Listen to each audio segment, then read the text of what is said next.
എന്താണ് വല്ല flash back ഉണ്ടോ? പണ്ട് സ്കൂളിൽ പഠിക്കുമ്പോ എനിക്കൊരു വല്ലാത്ത പ്രേമൊക്കെ ഉണ്ടായിരുന്നു. അപ്പൊ നോക്കുമ്പോ ഒരു അടിപൊളി സീനും ചേട്ടന് ഞാൻ നൈസായിട്ട് ഒരു തരക്കേട്ടില്ലാത്ത ലവ് ലെറ്റർ ഒക്കെ എഴുതി പുള്ളിക്ക് കൊടുക്കാൻ വേണ്ടി ചെന്നു. അപ്പൊ അയാള് ഫ്രണ്ട്സൊക്കെ സംസാരിച്ചോണ്ടിരിക്കായിരുന്നു. അപ്പൊ ഞാൻ നോക്കി ചെന്ന് പുറകിരുന്ന് പയ്യെ തോണ്ടി തിരിഞ്ഞു കഴിഞ്ഞപ്പോഴേക്കും എനിക്ക് പ്രശ്നം അടിച്ച് ഞാൻ ഒറ്റോട്ടം.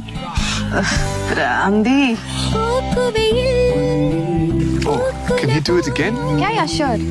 അതെ, ഒന്നുകൂടെ ഒന്ന് അറിയാവോ?